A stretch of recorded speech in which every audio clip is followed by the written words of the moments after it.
Hey everybody. In 2009, we built a synthetic turf golf course for private residents in Mission called Shiloh Hill Golf Club. It was a 9-hole par 3 golf course, and we of course had to use the technology that was right for the application, and that's called a sand-filled golf green, which is basically what's called a slip film fiber that's 1 or 1 1/4 inches tall. You fill it as high as you can with a variation of either sand and rubber, EnviroFill, sand and rubber. We've been playing with those combinations for years, and so I'm not going to tell you what to do. But anyway, it's full of sand, which basically creates an organic breeding ground, especially where this was installed in one of the wettest places in the country. Tall trees, tons of shade, so just a god awful amount of moss growing everywhere.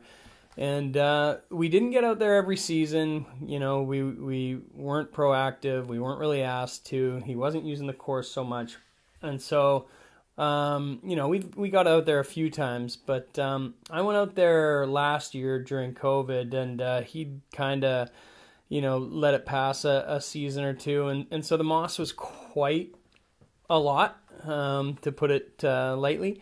And so what I did was borrowed my old company's power broom there. Shout out to Precision Greens, and went over the surfaces of all the putting greens, and it worked great for getting the kind of surface debris off, but that's kind of about all it did. And so this year I went back, and as you can see, the moss was back again, and I just went after it with a pressure washer. I borrowed theirs. I think it was like 4,000 psi. It was heavy duty, but basically got super aggressive and just blew out, a half an inch of what was moss and organic debris out of the fibers. And so it worked really well. Gets all the organic debris out.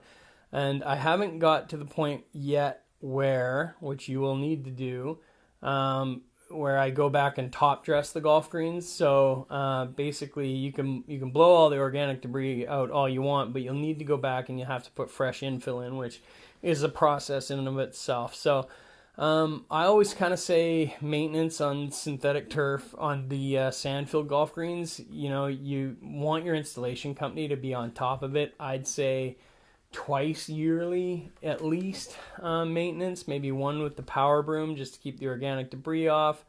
Maybe that's all you have to do if you're on top of it. But if you let it go, which a lot of people will do, the pressure wash and re-top fill is definitely the way to go. So you can see I took care of this project, and greens and tee boxes are looking pretty much like the day we installed it in 2009. So that's 12 years old now.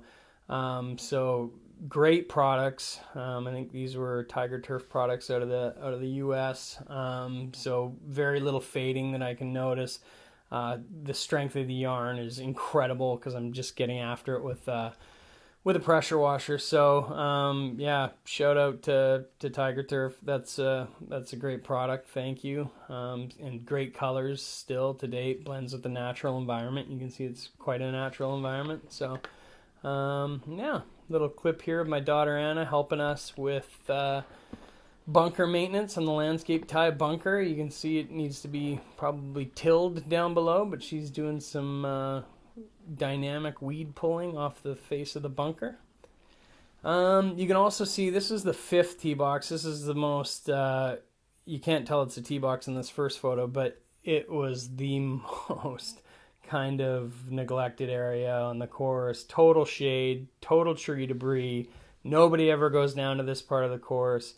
Ivy growing everywhere, tree branches, just a mess. Basically, after a leaf blow, that's kind of what it looks like. After power broom, that kind of cleaned it up more, as well as some hand picking, and then a pressure wash basically got it back to as good as new. So then we were so super thrilled with it. We invited my family out for the day to walk around. It's a beautiful kind of private garden. But yeah, you can tell the golf greens aren't really any worse for wear. You can still play, you can still have fun, you can still play golf, and that's exciting for me because um, just to know that these products can stand the test of time. I'm super interested in using more of this type of product for large golf applications in climates that are hard to grow natural grass or that just wouldn't suit a natural grass installation. So yeah, and then finally you can see my daughters fake using the golf course. They composed for the shots, but they didn't actually hit any balls. So that's my bad. I got to get them playing some more. So anyway, thanks for listening. Hope that helps. And yeah, send me any questions or comments, and I'd be happy to take a look and answer them as best I can. All right, from the golf park. I'll talk to you later.